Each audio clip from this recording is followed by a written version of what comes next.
Dou-vos graças, ó Senhor, porque me ouvistes.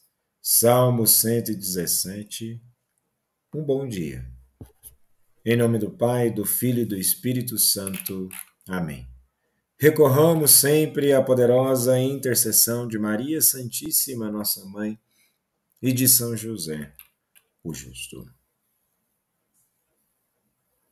E de fato, temos que dar graças a Deus porque Ele sempre nos escuta. O que muitas vezes acontece com o ser humano, que acha que simplesmente ao pedir as coisas a Deus, ele tem que corresponder na forma que nós pedimos, e distorcemos as palavras do Evangelho, onde Jesus até diz: se pedir, receberás, se bater, a porta será aberta, mas o contexto de Jesus é no sentido de fé e pedir verdadeiramente aquilo que se necessita. E com isso, corre-se o risco de criar uma espiritualidade mimada, achando que simplesmente pedindo nós temos que receber tudo aquilo e ponto final.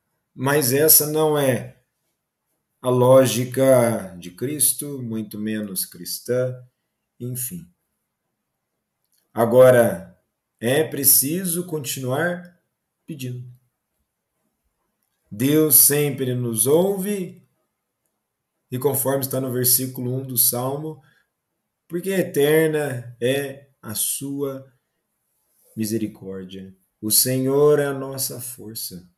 E vejamos bem, escutar faz bem para nós. Quantas vezes nós procuramos uma pessoa de confiança, o simples fato de desabafar, mesmo que a situação de vida não mude, já nos faz bem? Imagine então tendo Deus como aquele que nos escuta. Nos fará ainda melhor. Na primeira leitura de hoje, do Atos dos Apóstolos, capítulo 4, dos versículos 13 ao 21, segue a cura do paralítico na porta do templo, realizada por Pedro e João, em nome de Jesus. Eles são presos, interrogados e agora estão diante das autoridades judaicas. E a coragem deles diante do sinédrio surpreende a todos. Temos o termo aqui nessa passagem em grego, parresia, que é a ousadia, é uma coragem para anunciar a verdade, é um dom do Espírito Santo. Eles são iletrados e sem instrução, mas isso não importa. O que importa sempre é a proximidade verdadeira e leal com Cristo. Não é um Cristo fabricado de neuroses, de achismos e de vozes despercebidas na mente, mas a proximidade com Cristo dá autoridade espiritual que nenhuma formação humana pode substituir. E com esse sentido, há aqui uma prova irrefutável. Vendo com eles o homem que fora curado, nada podiam dizer em contrário.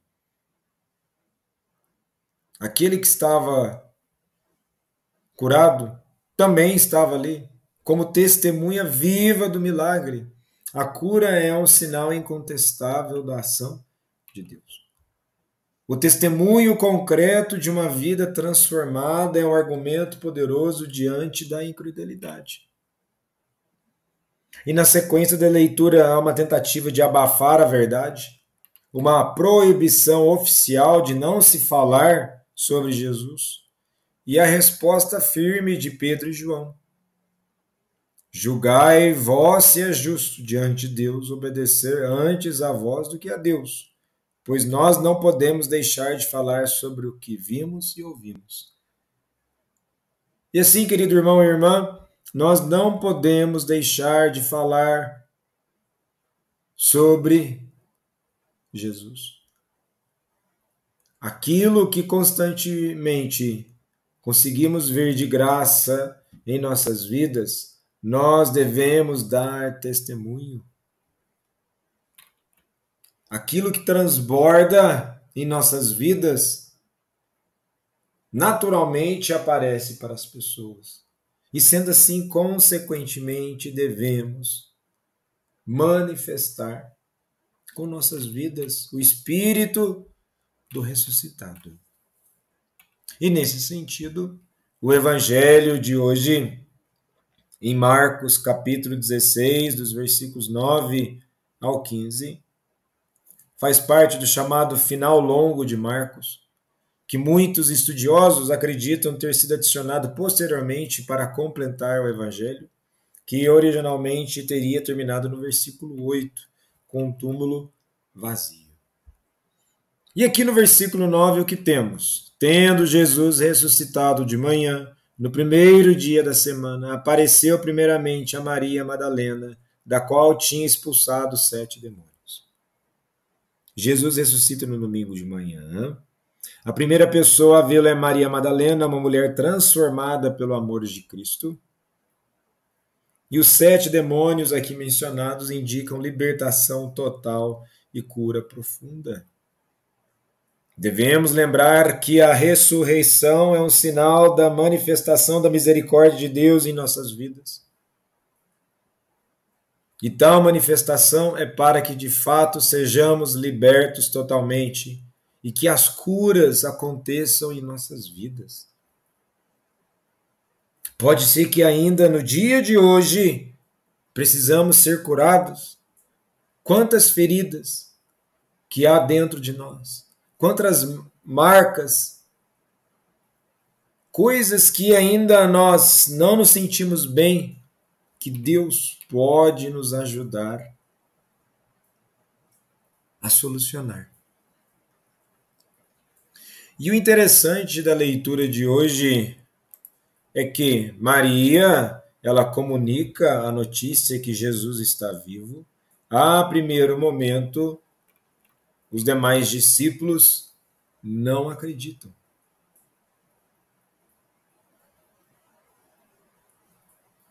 Mas, assim como essas leituras pós momento de Páscoa, dentro da oitava de Natal, vai exatamente apontando que o entendimento da fé, assim como a experiência com Deus, ela vai acontecendo gradativamente. Embora tenhamos experiências profundas, enriquecedoras, mas o sentido daquilo que nós vamos conseguindo reconhecer a Deus em nossas vidas vai acontecendo pouco a pouco. Jesus até ele faz uma advertência aos discípulos. Censurou-lhes a incredulidade e dureza de coração por não terem acreditado nos que tinham visto ele ressuscitado. Mas o Senhor não abandona, mesmo quando somos lentos na fé. Ele corrige e envia. E, novamente, é preciso dar testemunho. Por mais que tenhamos medo, pode ser que até um certo receio, mas que possamos manifestar o ressuscitado com a nossa forma de viver e ser. Jesus, manso e humilde de coração, fazei o nosso coração semelhante ao vosso.